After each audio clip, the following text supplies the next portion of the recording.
جو بھی کہہ لیں. تو ہم جناح ہاسپٹل میں نا پریکٹس کے لیے مطلب وہ جاتے ہوتے تھے. تو شام کے ٹائم یہ ہوتا تھا کہ یہ جو فیروز پور روڈ ہے لاہور، یہاں پہ جنرل ہاسپٹل ہے نا ایمرجنسی، بڑی خوبصورت سی بلڈنگ بڑی ہے، اس کے بالکل اپوزٹ الفضل ہوٹل ہے. تو وہاں پہ جب ہمارا وہاں بھی مطلب ڈیلی آنا جانا ہوتا تھا. جنرل ہاسپٹل لاہور فیروز پر روڈ پر جو ہے، اور جناح ہاسپٹل تو وہ تو ہمارا مطلب ایک حصہ تھا نا روٹین کا حصہ، کیا وہ ہماری جو سمجھے اسٹڈی کا ایک حصہ تھا. تو وہاں تو ہمارا جانا مجبوری تھا. اور یہ جنرل ہاسپٹل کے سامنے الفضل ہوٹل وغیرہ پہ بھی جنرل ہاسپٹل ہمارا آنا جانا ہوتا تھا. اور وہاں پہ کچھ کلینکس وغیرہ تھے، ڈاکٹروں سے دوستیاں وغیرہ تھیں، آنا جانا ہوتا تھا. تو وہاں نا یہ اذان شروع ہو گئی ہے، ایک اذان کا جواب ہم نے دے لیا، جو پہلے ہوئی نا یہ دوسری اذان ہو رہی ہے. اچھا تو اب یہ ہے کہ وہاں پہ نا الفضل ہوٹل سے ہم اکثر کھانا وغیرہ کھاتے تھے. تو اس طرح ہوا کہ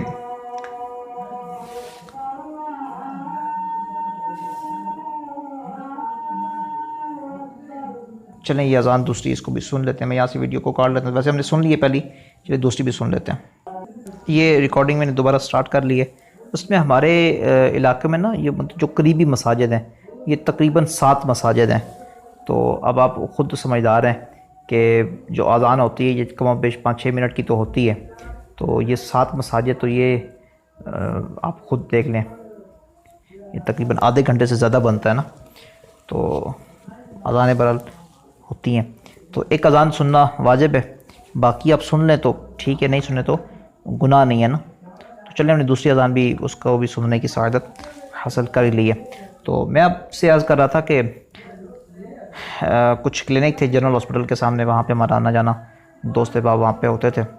تو جناح میں جو ہے وہ ہماری اسٹڈی تھی علامہ اقبال میڈیکل کالج کے ساتھ جو جناح ہاسپٹل لاہور میں ہے. تو بہرحال ہم ایک دفعہ ہم نے کلینک پہ مطلب دوستوں نے کھانا وغیرہ منگوایا. تو یہ قیمے والے نان اور کچھ دہی اس طرح کا نا، تو ہم نے الحمدللہ رب العالمین کھایا، وہاں پہ اللہ کا شکر ادا کیا. شام کو پتہ چلا کہ پولیس آئی ہے اور الفضل ہوٹل جو ہیں دونوں سائڈوں پہ تھے نا، تو 2 برانچز تھی اس کی الگ الگ، وہ انہوں نے بند کر دیے نا، سیل کر دیے. اور پتہ چلا کہ یہ یہاں کی جو دہی ہے وہ زہریلا مطلب دہی ہے یہاں پہ، اور کچھ بندوں نے کھایا اور ان کی ڈیتھ ہو گئی ہے. 3 بندوں نے کھایا تو 3 بندوں کی ڈیتھ ہو گئی ہے. تو یہ سیل ہو گئے ہیں. ہم بیچارے پریشان ہو گئے کہ اب ہم نے بھی دہی کھایا تھا. تو بہرحال الحمدللہ ہم نے اپنے اندر کو تبدیلی محسوس نہیں کی، کوئی زہریلا کوئی اس طرح کا اثر. ویسے بھی ہم الحمدللہ میڈیکل سے ریلیٹڈ بندے ہیں، تو ہم نے دیکھا کہ ہمارے اندر الحمدللہ اس طرح کے اثرات نہیں ہیں. تو ہم مطمئن ہو گئے. بہرحال وہ دوسرے دن پتہ چلا جی کہ یہ مطلب کافی مسئلہ بن گیا ہے اور یہ سیل ہو گئے، اور عملے وغیرہ کو بھی پکڑ کے لے گئے. 3-4 دن بعد تحقیق کرنے کے بعد پتہ چلا کہ جنرل ہاسپٹل کے کچھ سٹاف کے کچھ ممبران تھے، تو انہوں نے نا یہاں سے دہی منگوایا رات کو، شاید دن کو. تو بہرحال انہوں نے کھایا، کھانے کے بعد انہوں نے نا اوپر سے شراب پی. وہ شراب زہریلی تھی، تو وہ شراب پینے سے ان کی ڈیتھ ہوئی ہے، دہی کھانے سے نہیں ہوئی. تو پھر یہ تحقیقات کمپلیٹ ہوئی. پھر آپ کو پتہ ہے یہ پولیس کے چکر جو ہیں اتنی جلدی ٹھیک نہیں ہوتے.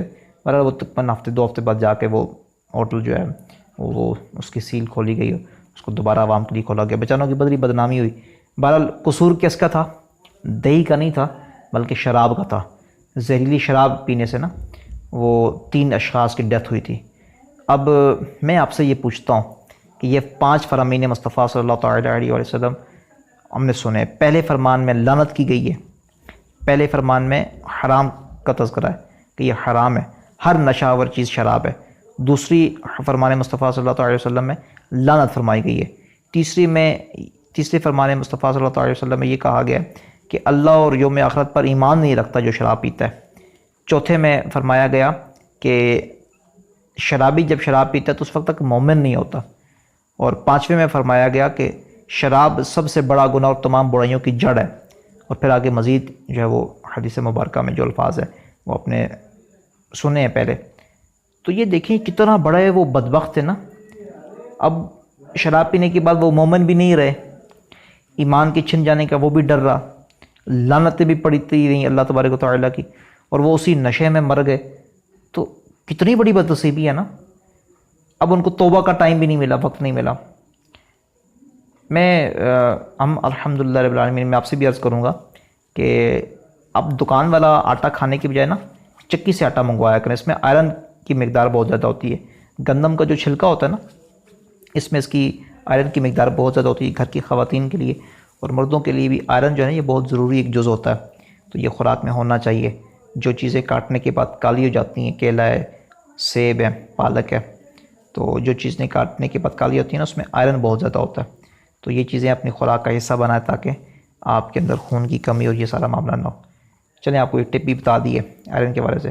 تو چکی کا آٹا تھوڑا دور سے ملتا ہے نا, تو میں نے اپنے استعمال کے لیے ایک وہ پہاڑی رستہ ہے ہمارا, ہم پہاڑوں مطلب پہاڑی علاقے میں رہتے ہیں نا, تو بعض اوقات یہاں کی چڑھائیاں بعض اوقات اتنی زیادہ ہیں کہ جو جیومیٹری جن لوگوں نے پڑھی ہے ان کو پتہ ہے 45 کا زاویہ 25 کا اینگل جو ہے نا وہ کافی مطلب یہ اس طرح ہوتا ہے.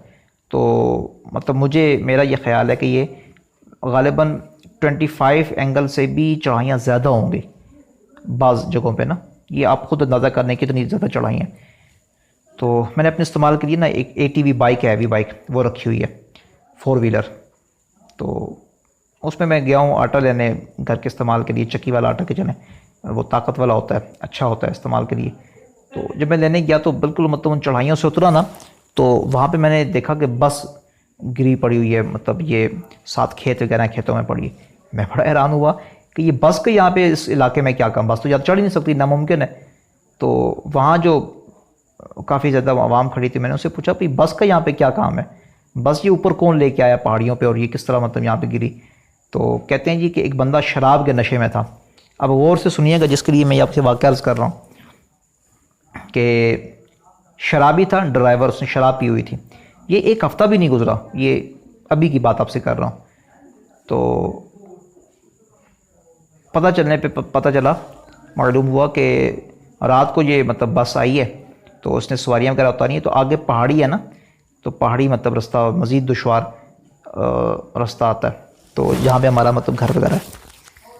تو اس کی طرف نا, تو یہ کہتا ہے میں پہاڑی پہ مطلب یہ پہاڑی رستے پہ چڑھاؤں گا. تو شراب کے نشے میں تھا, سواریاں ساری اتر گئیں, تھوڑی سی سواریاں تھیں, رات کا ٹائم تھا. تو سواریوں نے حالانکہ منع بھی کیا. تو میرے کلینک پہ میرا ایک اسٹوڈنٹ ہے, وہ بھی ابھی آیا ہوا تھا. تو اس کو میں نے کہا کہ میں اس طرح اپنے لیکچر میں یہ بات بھی کروں گا, تو مجھے بتاؤ. آپ تو وہاں پہ موجود تھے. تو وہ کہنے لگا کہ میرے بھائی نے نا اس کو منع کیا کہ بھائی یہ بس یہاں پہ نہیں چڑھتی ہے, تم نہ چڑھاؤ. تو آگے سے اس شرابی نے جواب کیا دیا, کہتا جی بس زور جو ہے نا وہ بس کا لگے گا, تمہارا نہیں لگے گا. تم نے زور نہیں لگانا جو کہہ رہے ہو کہ یہاں پہ نہیں چڑھے گی, بس نے زور لگانا ہے. یہ الٹا سا جواب اس کو دیا. باقی تو وہ میرا اسٹوڈنٹ کہتا ہے کہ وہ چپ ہو گیا, بس سے اتر گیا. کہتا ہے تم نے چڑھانی ہے پہاڑی کے اوپر تو چڑھاؤ. اب اس نے پہاڑی کے اوپر چڑھائی, پھر وہ آگے تھوڑا سا مزید رستہ بالکل تنگ ہو گیا. تنگ رستے ہیں, یہ جیپ بڑی مشکل سے چڑھتی ہے نا, یہ اتنے تنگ رستے ہیں, مطلب اتنے دشوار گزار مطلب وہ رستے ہیں. تو بس یہ بڑی بس جو ہوتی ہے مسافروں والی, یہاں پہ اس نے کیا کہ وہ چڑھائی, 2 موڑ اس نے کاٹے آگے, وہ ناممکن تھا چڑھنا اس کے لیے. جب اس نے ریورس کیا تو ریورس کرنے کے بعد بھی وہ بس نہیں مڑی نا, تو جگہ کم تھی. تو پھر وہ جیپ کو بلوایا گیا, جیپ کے ساتھ باندھ کے اس بس کو ٹھیک کیا گیا تھوڑا سیدھا کر کے. تو اس نے نا وہ شراب میں تھا, نشے میں تھا, تو اس نے جناب بس کو پھر اتروائی سے اتارتے ہوئے نا, تو بجائے اس کے کہ وہ بریک پہ پاؤں رکھتا, اس نے کلچ پہ پاؤں رکھا. تو بس یوں ایسے گولی جیسے جاتی نا گولی کی تیزی سے, ایسے وہ نیچے مطلب آئی اور کھیتوں میں جا کر گری. تو جب اس نے کلچ پہ پاؤں رکھا نا, جب بس آؤٹ آف کنٹرول ہو گئی, تو اس نے پھر بریک پہ پاؤں رکھا. اب ظاہر بات ہے بریک تو کام نہیں کرتی اس جگہ پہ. تو بہرحال جب یہ لوگ جو تھے ہمارے علاقے کے وہاں پہ گئے کہ بیچارہ دیکھیں مر گیا ہے کہ زندہ ہے, تو جب اس کے پاس مطلب بس کے اندر داخل ہوئے, تو وہ شرابی جو تھا ڈرائیور, اس نے بریک پہ پاؤں رکھا ہوا تھا اور لوگوں سے کہتا ہے کہ یہ دیکھیں نا یہ پیچھے مسافر بچ گئے ہیں سارے, میں مطلب بچ کے میں زندہ ہوں, تو پیچھے دیکھیں مسافر سارے بچ گئے ہیں, میں بریک سے پاؤں اٹھاؤ لوں. تو اس نے کہا ہے وہ اللہ کے بندے پاگل انسان, یہ بس جو ہے نا تم نے کھیتوں میں گرا دی ہے, اب یہ رکی ہوئی ہے, یہ چل نہیں رہی, بھاگ نہیں رہی, تم یہ بریک سے پاؤں اٹھا لو. کہتا ہے نہیں یہ دیکھ لیں میں بریک سے پاؤں اٹھاؤں کہ نہ اٹھاؤں. وہ بھی نشے میں تھا. اور کچھ میرے اسٹوڈنٹس باقی اگلے دن میرے پاس آئے, چونکہ وہاں پہ رش تھا, میں زیادہ دیر کھڑا نہیں ہوا, واپس آ گیا. تو بعد میں جب کلینک پہ آیا تو کلینک پہ کچھ اسٹوڈنٹس وغیرہ آئے تو وہ کہنے لگے کہ سر یہ اس کا نشہ صبح 10 بجے اترا ہے، رات کا یہ عشاء کے بعد کا یہ واقعہ ہے، حادثہ ہے، تو صبح 10 بجے جا کے نا اس کا نشہ اترا ہے۔ تو دیکھیں یہ شراب کتنی بڑی مطلب نحوست ہے، لعنت ہے، کتنی بری عادت ہے نا، کہ اب دیکھیں وہ اس نے یقین کریں کہ یہ مطلب اللہ تبارک و تعالیٰ نے کرم کیا کہ اس کی جان بچ گئی ہے، تو یقین کریں وہ اتنی مشکل جگہ تھی کہ بس اللہ تبارک و تعالیٰ نے کرم کیا اس کی جان بچ گئی، ورنہ وہ جگہ بڑی خطرناک تھی۔ تو میں دیکھتا ہوں اگر مجھے تصویر ملی اس جگہ کی بس کی تو میں انشاءاللہ وہ بھی سینڈ کر دوں گا، مشکل ہوگا، چلیں میں کوشش کرتا ہوں اگر مل گئی تو میں انشاءاللہ وہ بھی آپ کو سینڈ کر دوں گا۔ بہرحال شراب جو ہے نا، شراب یہ انسان کی عقل کو کھا جاتی ہے، انسان عقل میں نہیں رہتا۔ اور شرابیوں کے اگر میں آپ کو کارنامے اور ان کی جو بکواسات کرتے ہیں یہ نشے میں آپ کو بتاؤں تو آپ یقین کریں، آپ کہیں یار یہ کیسے مطلب لعنتی شخص ہوتے ہیں نا، کہ کیسی یہ بکواسات کرتے ہیں۔ آپ کو بعض اوقات ہنسی آ جاتی ہے بندے کہ ان کی بیوقوفیوں پہ نا، یہ جب یہ پاگل پن میں یہ بولتے ہیں شراب کے نشے میں، تو یہ عجیب مطلب ان کی باتیں ہوتی ہیں۔ بہرحال اب شرابیوں کے کیا تذکرے کرنے، شراب حرام ہے اور ہم تو الحمدللہ اس سے بچتے ہی ہوں گے الحمدللہ سارے کے سارے نا، لیکن یہ ہے کہ جو پیتے ہیں ہم نے ان کو بھی محبت پیار سے سمجھانا ہے۔ اور یہ اس طرح کا معاملہ جس طرح وہ بہت معروف ناطخواں ہیں وہ شراب پیتے ہیں اور پھر کہتے ہیں جی کہ اس سے گلے کی پختگی آتی ہے اور اچھا پڑ لیتا ہے بندہ، آواز کی اٹھان بہتر ہوتی ہے، استغفر اللہ۔ تو یہ اس طرح کے اب چنگل میں لوگوں میں نہ آئیے گا۔ تو بعض لوگ تو اللہ تعالیٰ معاف فرمائے یہ آلات مزامیر کے ساتھ نعتیں پڑھتے ہیں، تو پتہ نہیں یہ کیسے پڑھ لیتے ہیں، ان کا ایمان کیسے گوارا کر لیتا ہے۔ تو بہرحال شراب کا آج تذکرہ کیا ہم نے کہ شراب جو یہ حرام ہے، اللہ تبارک و تعالیٰ کے پیارے محبوب صلی اللہ تعالیٰ علیہ وسلم نے پینے والے پلانے والے سب پہ لعنت کی ہے، میں عرض کر چکا ہوں آپ سے۔ تو یہ شراب کے بارے میں مختصر اس کے نقصانات اور جو اللہ رسول عز و جل صلی اللہ تعالیٰ علیہ وسلم سے نفرت فرماتے ہیں، تو آپ اندازہ فرما لیں یہ عام جو شرابی ہوتا ہے اس سے اللہ رسول اتنی نفرت کرتے ہیں، تو جو آقا کا نام لے شراب پی کر، استغفر اللہ استغفر اللہ استغفر اللہ، اندازہ فرمائیں اس پہ کتنی لعنتیں پڑتی ہوں گی، اور اللہ رسول کو کتنا زیادہ غضب آتا ہوگا نا، کہ ایسا شخص جب نعت پڑھے گا نافرمانی کر کے اللہ تبارک و تعالیٰ کے احکامات کو پس پشت ڈال کر یہ جب اس طرح کے کام کرتے ہوں گے تو کتنی بڑی جرت ہے نا ان لوگوں کی۔ اللہ تبارک و تعالیٰ ایسے لوگوں سے محفوظ فرمایا ہمیں، اور اللہ تبارک و تعالیٰ تا حیات ہمیں شراب کی لعنت سے محفوظ فرمائے دور دور تک۔ الحمدللہ رب العالمین، اللہ پاک کا کروڑ احسان، اللہ تبارک و تعالیٰ کا لاکھ لاکھ شکر، آج تک میں نے شراب دور سے بھی نہیں دیکھی۔ شراب کی بوتل ضرور دیکھی ہے، چونکہ یہ تصویروں میں بعض کا یا اس میں مطلب دیکھنے کو مل جاتی ہے، لیکن شراب اندر سے کیسی ہوتی ہے الحمدللہ رب العالمین مجھے نہیں یاد پڑتا کہ بچپن سے لے کے ابھی تک میں نے شراب کو دور سے دیکھا بھی ہو۔ سونگنا پینا تو دور کی بات، میں نے اس کو نا دور سے بھی الحمدللہ رب العالمین شراب کو ابھی تک نہیں دیکھا، اور اللہ تبارک و تعالیٰ مجھے مرتے دم تک دکھائے بھی نہ۔ تو جب دیکھی نہیں تو پھر پینے کا تو سوال ہی پیدا نہیں ہوتا، سونگنے کا تو سوال ہی پیدا نہیں ہوتا۔ الحمدللہ رب العالمین یہ اللہ تبارک و تعالیٰ کی عطا اور احسان ہے، اور مرشد کا صدقہ ہے الحمدللہ، اور اچھی صحبت کا اثر ہے۔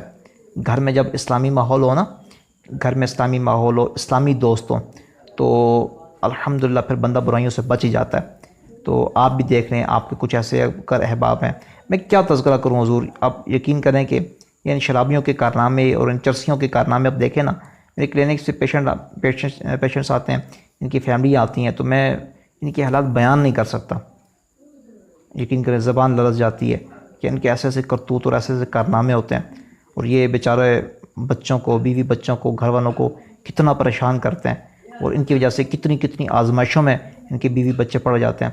ظاہری بات ہے جب گھر میں کمانے والا نشہ کرے گا اور بیوی بچے بیچارے کہاں سے مطلب اپنے گھر کے حالات کیسے بیچاروں کے ہوتے ہوں گے، بعض اوقات یقین کریں آنکھوں میں آنسو آ جاتے ہیں لوگوں کے حالات دیکھ کر، لیکن یہ لوگ نہیں سمجھتے، بس ان کو لت پڑ جاتی ہے، اور یہ لوگ پھر سمجھنے پہ سمجھانے کے باوجود نا یہ سمجھ نہیں پاتے، چونکہ ان کی عقل پہ نا ان کی عقل ختم ہو جاتی ہے، سمجھ بوجھ ختم ہو جاتی ہے۔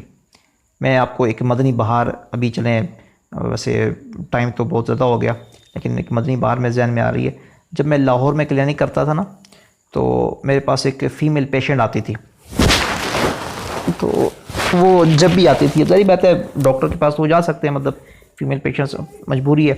تو جب میں لاہور میں کلینک کرتا تھا تو میرے پاس ایک پیشنٹ آئی اور آگے کہتی ہے ڈاکٹر صاحب یہ اس طرح مطلب بچے بیمار ہیں. تو گھر بیٹھے بہترین نعت خوان بننے کا موقع. آن لائن نعت کورسز جن میں 50,000 لکھی ہوئی نعتیں، 5,000 نعتیں، 100 سے زائد درود و سلام، 9 مختلف زبانوں پر مشتمل نعتیں، 300 سے زیادہ لیکچرز اور اسباق اور بہت کچھ شامل ہے. مزید معلومات کے لیے دیے گئے نمبر پر رابطہ فرمائیں.